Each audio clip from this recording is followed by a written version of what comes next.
everybody, I'm Sally Gabler from Clarendon's Outreach Committee.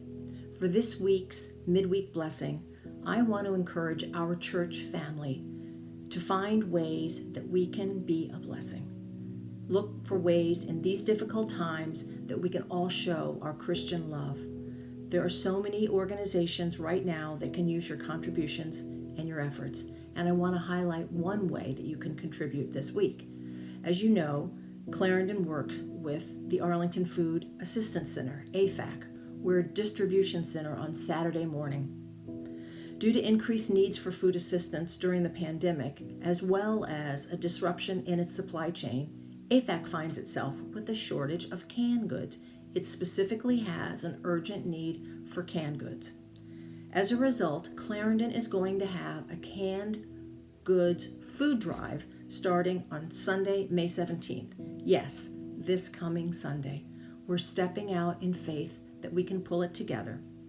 We're asking for donations of canned goods like beans and vegetables, stews, soups, tomato products, to be dropped at the church between 2 and 4 p.m.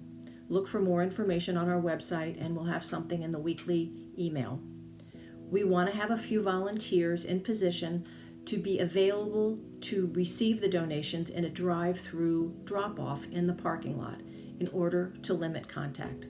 We'd also like volunteers, maybe a family that's already sheltering it together, to come in and sort through the donations and have them ready to add to the AFAC distribution on Saturday morning.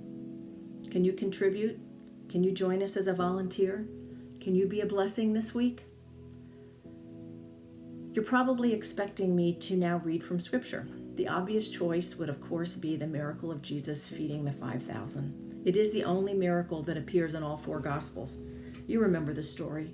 Jesus took one small contribution of 5 loaves and 2 fish, and through a miracle, he was able to feed 5,000 people. But instead, I want to read you something secular from a prose poem by the Arab-American poet Naomi Shihab Nye. It's called Gate A4. Wandering around the Albuquerque airport terminal after learning my flight had been delayed for 4 hours, I heard an announcement. If anyone in the vicinity of Gate A4 understands any Arabic, please come to the gate immediately. Well, one pauses these days, but Gate A4 was my gate, so I went there. An older woman in full Palestinian embroidered dress, just like my grandmother wore, was crumpled to the floor, wailing. "Help," said the flight agent. "What is her problem? We told her the flight was going to be late, and she did this." I stooped to put my arm around the woman and spoke haltingly in Arabic. The minute she heard any words she knew, however poorly used, she stopped crying. She thought the flight had been canceled entirely, and she needed to be in El Paso for major medical treatment the next day. I said, "No, we're fine. You'll be there just later. Who's picking you up? Let's call him." We called her son. I spoke to him in English. I told him I would stay with his mother till we got on the plane and ride next to her. She talked to him. Then we called her other sons just for the fun of it. Then we called my dad, and he and she spoke for a while in Arabic and found out, of course, they had 10 friends in common. Then I thought, just for the heck of it, why not call some Palestinian poets I know and let them chat with her? This all took up 2 hours. She was laughing a lot by then, telling of her life, patting my knee, answering questions. She had pulled out a sack of homemade mamoul cookies, little powdered sugar crumbly mounds stuffed with dates and nuts, from her bag, and was offering them to all the women in the gate. To my amazement, not a single woman declined one. It was like a sacrament. The traveler from Argentina, the mom from California, the lovely lady from Laredo, we were all covered with the same powdered sugar and smiling. And then the airline broke out free apple juice, and 2 little girls from our flight ran around serving it, and they were covered in powdered sugar too. And I looked around that gate of late and weary ones, and I thought, this is the world I want to live in, the shared world. Not a single person in that gate, once the crying of confusion stopped, seemed apprehensive about any other person. They took the cookies. I wanted to hug all those other women too. This can still happen anywhere. Not everything is lost. I love the line that says it was like a sacrament, because this poem reminds us that God can use ordinary things, crumbly cookies covered in powdered sugar or donated canned goods, to do extraordinary things. Simple acts of kindness and generosity, but he needs us to show up. Little is much when God is in it. I hope that you'll help us out in our food drive, and I hope each of you will look for ways to be a blessing this week. Praise be to God, from whom all blessings flow.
Everyone. I'm Lisa White, and I'm going to take just a few minutes to talk to you about gratitude as a spiritual practice. I was inspired to talk about this because I was mulling over what am I going to talk about, and I was looking at the lectionary text from this week, which is John 14, and Tracy talked to us about in this week's sermon. And I was reading through it, and suddenly the last study that we did in Morning Glories came to mind. And I wasn't really sure what the connection was, but over the next couple of days I kept coming back to that thought. And so in John 14, it talks about the disciples just after they had learned and from Jesus himself that he was going to be leaving them. And he also, of course, said some things. He would be returning to his Father. He would be returning to his glory. And it seems that they were probably confused and certainly troubled. He was going to be leaving them. They wouldn't be able to go with him. And so he was comforting them. And so he was telling them he is the way, that he would always be with them. And I think that we can also take comfort from the words of Jesus, that we know that he has shown us the way. We know that when we follow him, he will be there with us. And in this passage in John, it even says that he will always be with us. And so we can take comfort in that. When we follow Jesus, he will always be with us. But I know that sometimes following Jesus is not always easy to do, to keep on the path. Sometimes we may stray from the path.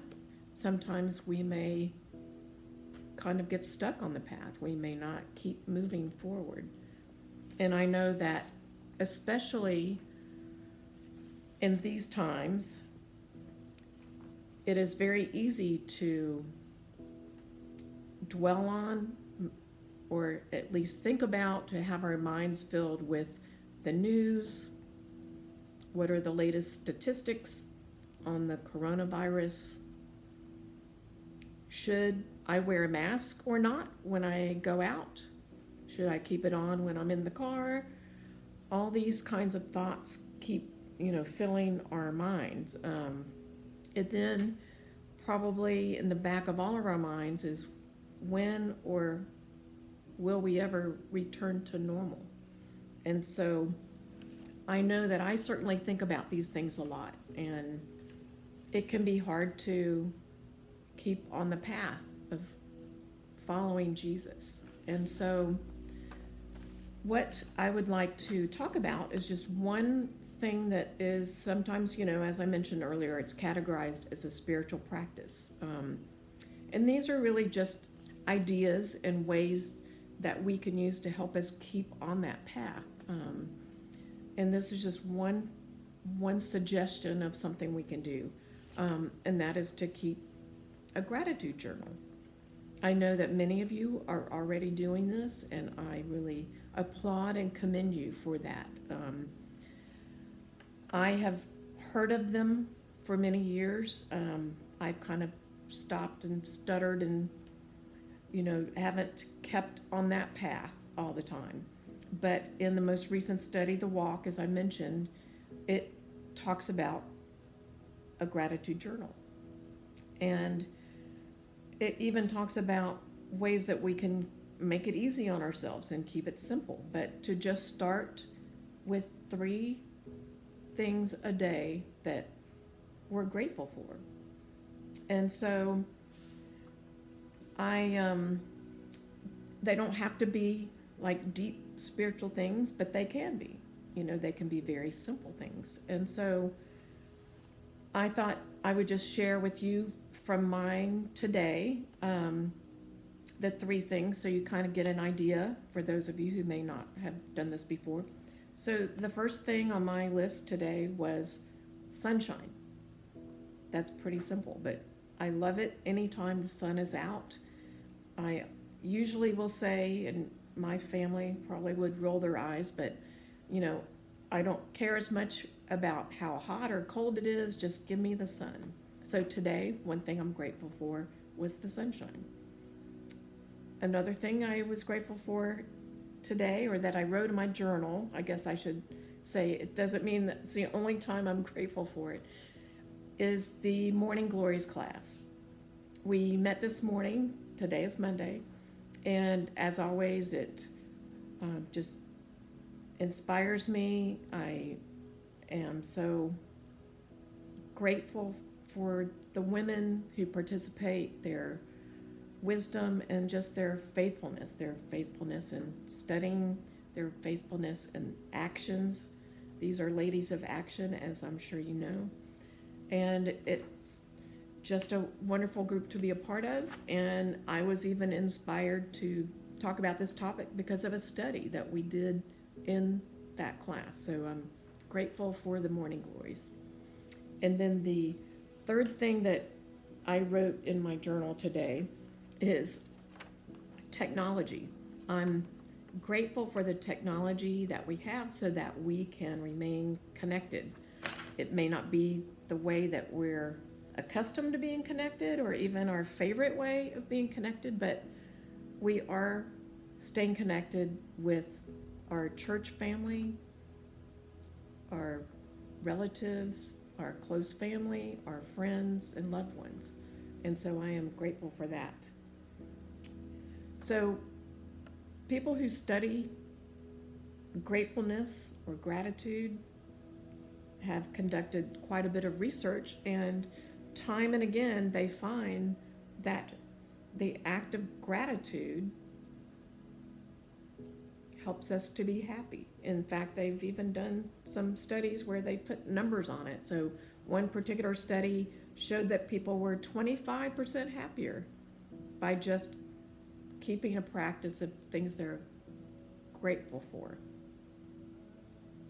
And it's also suggested if you don't want to or don't find it easy or you forgot to write something down, even just the idea of just pausing, even just for a short moment, and just thinking over a couple of things that you're grateful for that day can really improve your overall happiness and peace of mind and help keep us from dwelling on the troubles of the day.